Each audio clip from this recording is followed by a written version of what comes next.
Everyone, welcome to Locked On Lakers for Friday. Brian Kamenetsky, Andy Kamenetsky. Is tension brewing again between Darvin Ham and the locker room? That's next. You are Locked On Lakers, your daily Los Angeles Lakers podcast. Part of the Locked On Podcast Network, your team every day.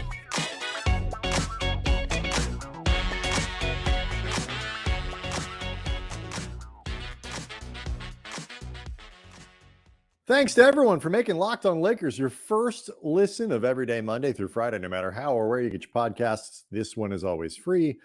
This one is never behind a paywall. And Locked On Lakers on YouTube is where you can go hang out with over 23,000 subscribers, all of whom are checking the body language and the vibes once again coming out of El Segundo following the collapse on Wednesday. If you stopped the wrong time of the game to go make a sandwich thinking things were well in hand, maybe read a story to your children at bedtime, or really just, do anything.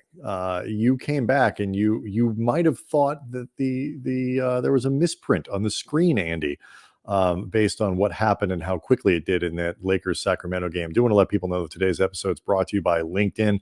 LinkedIn Jobs helps you find the qualified candidates you want to talk to faster. Post your job for free at linkedin.com/LockedOnNBA. That's linkedin.com/LockedOnNBA to get to post your first job for free, or post your job for free. Terms and conditions apply. We'll talk a little bit about tonight's game because it's a doozy. Lakers hosting Milwaukee at the Crypt. 7:00 is the tip there.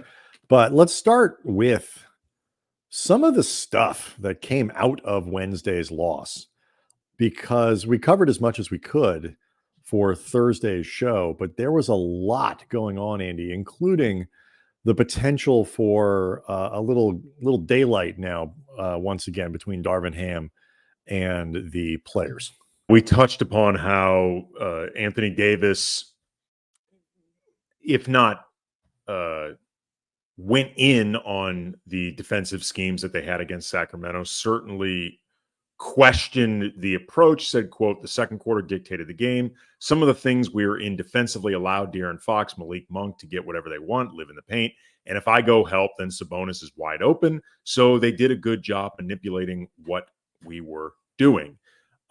This was during a post-game press conference where Anthony Davis was outwardly frustrated and upset. And, we talked about after last night's game. On one hand, AD did not play well enough, regardless of whatever scheme criticisms he has. He didn't play well enough to, I think, have a lot of this land strongly with fans. I mean, based on the YouTube comments we saw, what we heard from folks on Twitter at Cam Brothers, and just the general tenor.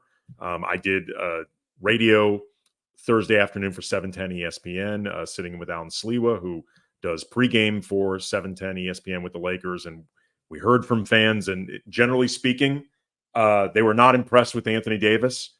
But that doesn't mean AD was wrong.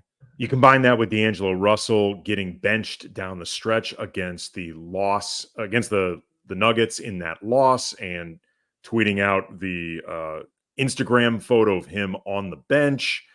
This is not the first time it's happened with D'Angelo Russell. He's been open about having talked with Darvin Ham, trying to get on the same page a few times this season. Darvin's talked about it as well. And it's starting to feel like maybe the tension between players and Darvin never completely went away, but they were playing well enough, winning enough games where everybody could sort of just live with it. Starting to wonder if those tensions now are coming out in more public and potentially more alarming ways. Look, I mean, the body language hasn't been good around, that kind of stuff all year long. And, we have, and will continue to do a lot, whenever this season ends, regardless of how long it goes, Darvin Ham's position for next year is going to be a point of debate. And so, I look at AD. I think there is so much going on in Anthony Davis's comments. I think there is an attack on the attack might be a strong word, a commentary on the the defensive schemes, which are notable because generally speaking, while LeBron might imply this and other guys, AD is probably the one guy who consistently will keep that stuff to himself. When the door is opened for a player to walk through, to criticize the coaching staff, to do whatever, AD generally won't, where other players might. And so for him to put that out there, I think is a criticism of the coaching staff. It's a criticism of the game plan. It's also a defense of himself because he knows that when a team like Sacramento scores, what was it, like 59 points in 14 minutes or something like that? There were 70 plus points in the paint, and the paint Right. is Anthony Davis's area. He's going to get blamed for that. And it's going to, well, Anthony, what kind of defensive player of the year candidate are we talking about here? If he can't stop this from happening, he can't do whatever. And what he's saying is scheme is a problem. These guys on the perimeter are a problem, leaving me out to dry. They get penetration. I either have to help and leave my guy so my guy scores, or, I'm being put in an unwinnable position. And I need help from my teammates, and I need help from my coaching staff. I need help from everyone because I know, and he's right, I'm going to get blamed for this. Now, none of that excuses 14 points. We can all sit there and break down defensive film and be like, you know what, that's really the perimeter guys. But Anthony Davis still needs to do more on the other end. The Lakers, getting that drastically out rebounded. Right. Or whatever it is. Like he was outplayed by Sabonis, and that's been an issue. The whole thing with these post-game comments, everything from we let off the gas, because I happen to see a little bit of that stretch of the game again today, and it's a classic to me, a situation with a lot of things going on. Like, did they maybe relax for a second? I think they did, but when you look at the beginning of the second quarter, they kind of got some stability again. The first 3 minutes, like they push it back. The lead is really 10-14 for 3 or 4 minutes. It's not like Sacramento finished the first quarter on a 10-0 run and went on a 15-0 run to start the second. That's not how it happened. But the problem is the alternative to we let off the gas is we got massively outplayed in a critical game by a vulnerable team. And there was not a bleeping thing that we could do to stop it. And we're going to talk a little bit about, if we can, about this idea of sort of how much the Lakers really care about seeding and all these other things. But that is not a place where players want to go and teams want to go. When you say we let off the gas, that says, had we not done this thing, this is our fault. We could have fixed, they didn't do this to us. We did this to us. It's a defense mechanism as much as it is maybe somewhat rooted in, because if they took their foot off the gas, they tried to put it back on and it didn't matter. And that was the part that I think was frightening to them. Well, and that gets to some of the issues that they had in this game, that, putting aside the fact that it felt like whatever adjustments were made over the course of this game were very minimal and certainly ineffective. Like, I rewatched some of the game again, and it did not feel like at any point they were looking to either trap more, making more of an effort to get the ball out of De'Aaron Fox or Malik Monk's hands. Once they would get, once they didn't have the ball, an effort to keep them from getting it back. Like, they remained drop coverage the whole time, giving these, trying to coax these guys into harder mid-range shots. Didn't matter. They kept getting in the paint anyway. Like, didn't feel like anything was getting adjusted. That being said, there is also the problem. I think this gets back to the defense mechanism part of this. There are things maybe Darvin could have tried to do simply for the sake of trying, but I don't know what personnel they necessarily have to stop some of the, like, Sacramento is in a lot of ways the worst of all worlds as a matchup for the Lakers, because they have a front court guy in Sabonis that clearly can take Anthony Davis out of a game. And on top of it, they have perimeter guys that, especially without Jared Vanderbilt, and to whatever degree you believe in Cam Reddish as a perimeter defender, he's not 100%.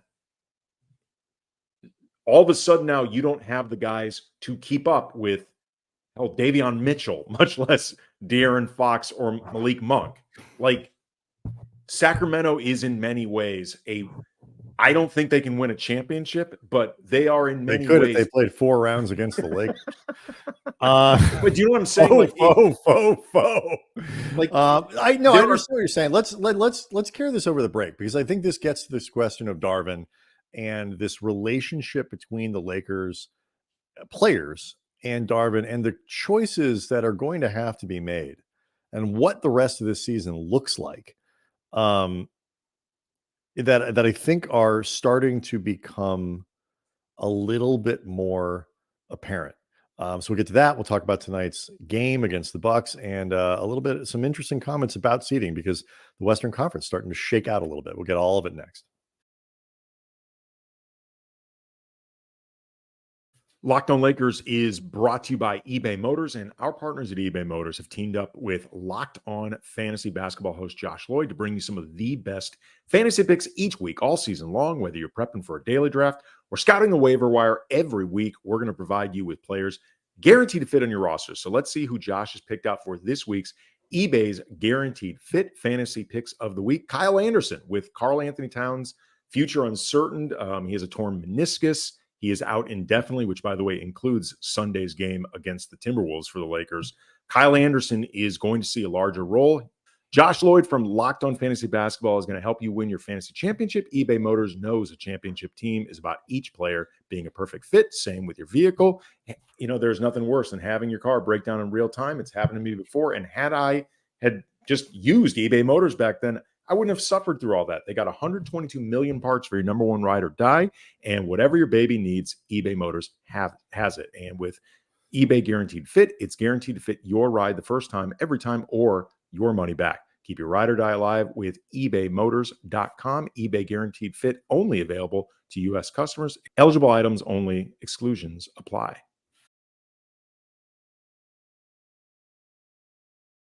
Lakers, Andy, tonight it's a 7 p.m. tip. Lakers versus Bucks, so that'll be a good one. Lakers out of the frying pan into the fire. The tests continue, to say the very least, but it is good that they can turn around and play another big game, high-profile game against a good team. You can catch, of course, every minute of Lakers hometown broadcasts with SiriusXM on the SXM app. Search Lakers. Even when they're playing well, it doesn't feel like there's this, like last year, there were times when the team obviously struggled. But like you could feel that there was a synergy between Darvin Ham and the players, that everybody was kind of pulling in the same direction. And once they made those deals, once they moved Russ and they got a different team and the vibe changed, Darvin wasn't perfect. Made some mistakes in the playoffs, but overall, you felt like, okay. He also made some good choices during the playoffs as well. But it's also, too, it's like, you know, most coaches struggle with a limited roster. And if you give them better players, suddenly things look much better. As a rookie head coach, you expect some growing and all that. And Darvin, you know, was certainly good enough. They got to the Western Conference Finals, and it wasn't completely like in spite of Darvin, you know, like, you know, he was part of that, part of nothing else, culturally building something that worked. His series against the Warriors, Darvin coached a really did a nice job. Series. Yeah. This year, from the jump, I understand different team can't coach it the same way, but the most disturbing thing I think about this season is that is not the X's and O's stuff. It's not every rotation or should have called timeout here. The cultural stuff that was his strength has not been there. He has not been on the same, you know, page with his team. And it seems like he's been fighting them the entire year. And I don't see how that gets fixed over the last 18 games, even if the Lakers string some wins together. There's a problem under the surface. It's not even that under the surface, that is just sort of endemic with this group. And it either it goes to sort of stages of neutral to stages of this is not good. Well, what I think is interesting about this, and you mentioned that culture that Darvin really, I think, helped cultivate last year. under often some extremely difficult circumstances, and it being lost this year. And one of the big things that has been a consistent talking point about this season and some of Darvin's decisions is the reluctance to try to truly carry over what worked last year into this year and trying to just maintain a continuation of that run to the Western Conference Finals. Obviously, everything hasn't been at Darvin's fingertips, namely Jared Vanderbilt's absence, which said it over and over, and I'll say it again, big effing deal. Like Jared Vanderbilt not being available for most of this season, especially at the beginning of the year, I think created a cascade of trickle-down effect that led to some of Darvin's worst decisions. Losing Gabe Vincent had a similar impact. But I think Vando in particular, though, because I agree with you. I'm just saying they're both, yeah. But also, too, I think Vanderbilt in particular led to a lot of decisions. But like in the loss to Sacramento, the starters got off to a fantastic start to this game. And they didn't play again in the first half, even though they had been the unit that was most effective. Now, to be clear, would that automatically have reduced that lead, gotten the Lakers, it's tied at halftime, maybe they're up a few points, erase all? No, not automatically. That's way too reductive. But the idea that you don't go at any point back to the group that worked the best in the half, I think in a lot of ways is emblematic of what has felt like a resistance to just take the seemingly most obvious path, like the most logical path, or if nothing else, the path that your players want to be taken on. And I think part of what has created this tension is it's felt to me like the players are just like, why are you not doing the thing that we think will work? And for what it's worth, a lot of the eye test and data shows will work. I'll say it again. Everydayers have heard it. And I think a lot of people agree. I don't know. He has been dealt a much more challenging. Why don't we play like we did last year? Well, in part because your personnel is different. Your players are different. It's harder to do certain things about what worked. Because guys have been in and out of lineup, performances have been different.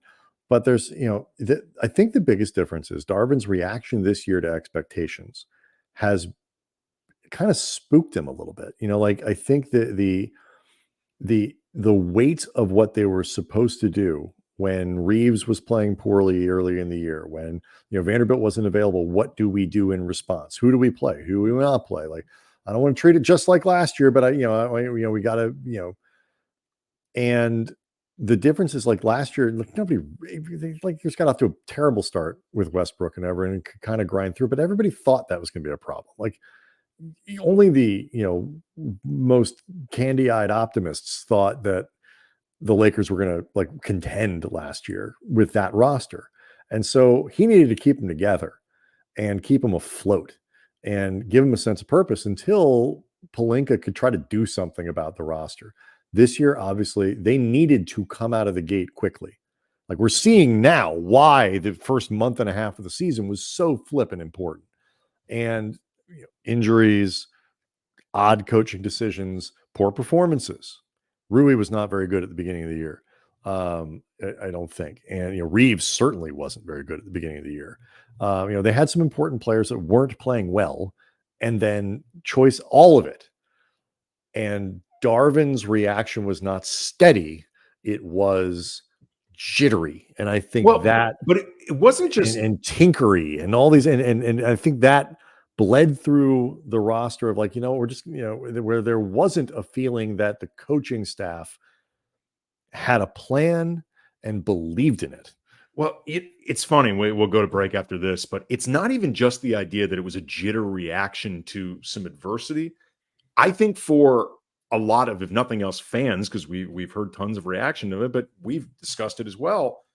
Some of the ways that Darvin felt confident versus not confident, like the amount of leeway that seems attached to confidence that he would have in Taurean Prince to ride out rough stretches with Taurean. He got off to a very tough start to the season, then started playing, I think, better than he often got credit for, and now is currently in a slump. But like, he or Cam Reddish would be afforded seemingly a lot more leeway, and again, by extension, trust, than guys like, I think, Rui or Max Christie or at times D'Angelo Russell. If you want to talk about the beginning of the year with Austin Reeves, like, and I think there have been times where it's felt like, I imagine inside the locker room, it's been confusion about, well, wait, why does this guy who's been less proven with us, like, it's felt like the guys who had been there longer and actually accomplished something with Darvin got less of a benefit of the doubt than these new guys, which could lead players to believe, did Darvin think this run to the Western Conference was just a fluke? Yeah. Like, did he not believe in what we were doing? Because we sure believed in it. And look, it's like, you know what I mean? It was. I mean, look, Reeves was terrible at the beginning of the year. Yes, he was. There was a lot of stuff, from go back and rewatch the podcast. Darvin's got to do something. How long do you let Reeves sit in the lineup and play this out and fix it? Because the Russell Reeves pairing is getting destroyed. And this is a hard job. We'll unpack more of this, but Anthony Davis also said interesting things about seeding, which get back to the first conversation we were having and are particularly relevant given the game Lakers playing tonight and the ones through the weekend. So we'll get into that next. Locked on Lakers is brought to you by LinkedIn. And if you're hiring for your small business, you want to find quality professionals who are right for the role. And that's why you have to check out LinkedIn Jobs. LinkedIn Jobs has the tools to help you find the right professionals for your team faster and for free. LinkedIn, it's not just another job board. LinkedIn has a vast network of more than 1 billion professionals, which makes it the best place to hire. It gives you access to professionals you can't find anywhere else. LinkedIn does all of that while making the process easy and intuitive. Hiring is easy when you have that many quality candidates. So easy, in fact, 86% of small businesses get a qualified candidate within 24 hours. So just think about that. Finding who you need the first time within a day, it gives you that much more time to focus on the big picture goals for your business in 2024. LinkedIn even launched a feature that helps you write job descriptions, making the process that much easier and quicker. 2.5 million small businesses use LinkedIn for hiring. Post your job for free at linkedin.com/lockedonnba. That's linkedin.com/lockedonnba to post your job for free. Terms and conditions apply.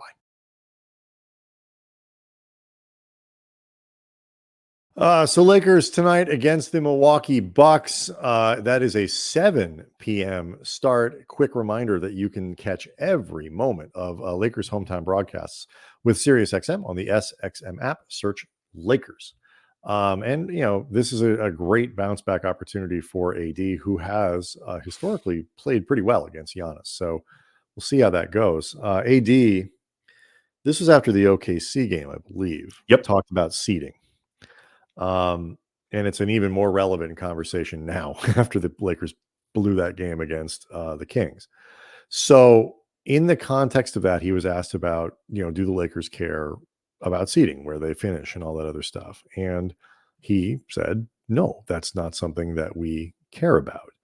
And it's related, Andy, I know you think it is, to some of the conversations we were having earlier about what are they thinking? What is the mentality of this team? Because that comment at the time, I think, was taken as, we think we can beat anyone, so we don't care where we finish.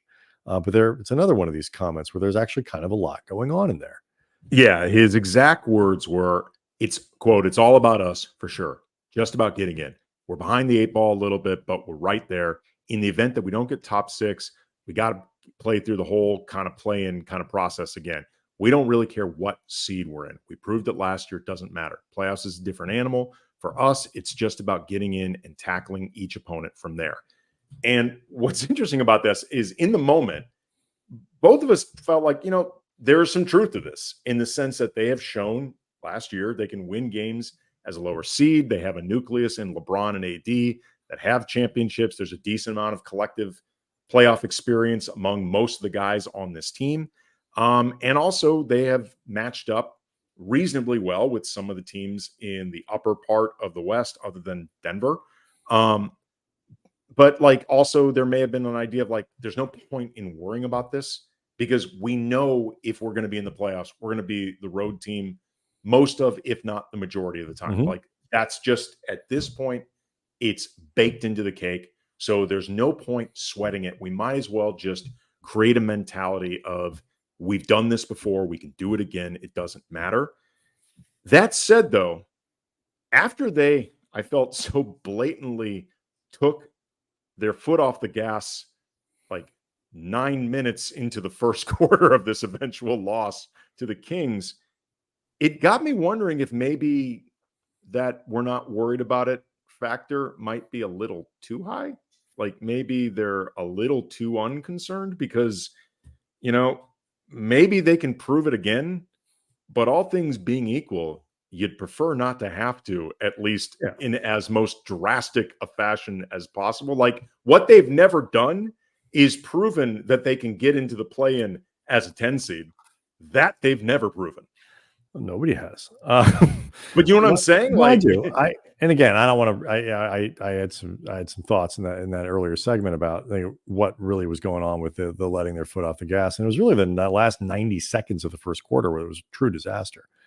But the professional athletes, one of the remarkable things about professional athletes and teams that I have found over my our time doing this 20 years really covering basketball and all this, is that whatever situation they are in is the one that they will say is the good one for them. Like, this is a good one for us because like that's where we are. Obviously it'd be better to be a 3 seed, but we can't do that. So here we are, and it's okay. Like, we don't care about our seeding because you got to control what you control. And as the Warriors have discovered, you can win, 14 of 17 in the West and move up like 3 games. Like, there is a limit. If the Lakers over their last 15 games, you look at the standard 18 games, let's say the Lakers, with this pretty brutal schedule, let's say they go, over 18 games, they go, what would be a good record? 13-5. Like, that's a good record against, especially against this. 13-5 probably at best gets them an 8 because they will start Friday tied with Golden State for the 10, a game behind Golden State in the loss column, 2 games behind Dallas in the loss column, 4 games behind Sacramento in the loss column, 4 games behind Phoenix in the loss column. They do not have a tiebreaker over the Kings, so they have to pass them. So essentially 5 games behind in the loss column. By the way, the loss column is where everybody should be looking. They really can't do much better than finish where they can finish, control what they can control, and try to be playing better. Because the one thing that this team hasn't done, they've shown that they can beat any team on a night-to-night basis. They showed last year that you can go from the play-in to the Western Conference Finals. It can be done. But what this team hasn't shown, and last year's team did show, was the ability to win 5 games in a row, 6 games in a row, 8 of 10, 9 of 13, 10 of 13, 14, 15, like something like that shows like a really consistent run of good play. They have actually done that this year. They just Longest haven't done it in win streak of the year is 4. Right, but I'm saying like 4. 10 of 14. Like, they've managed to cobble those type of things together, but it's never looked seriously convincing. That's the thing. Like, they've put wins it's together. Always been 4 losses or 4 wins, 2 losses. Sure. 3. There's not been a stretch of dominant play from this group that I'm talking like where you go, where a team suddenly you look up and the Clippers are 21-4 in 25 games, or the Warriors who are doing it right now, or like even the Mavericks. Well, the Warriors lost tonight. They did, but yes. The Mavericks have been all over the map, and I think they had like an 8-game winning streak somewhere. Unfortunately, tonight the Suns, Kings, and Mavericks all won. Yep. Like nobody is helping the Lakers like they did last year. But that's kind of it. But that's kind of it. The only who's helping the Lakers? Utah and Houston.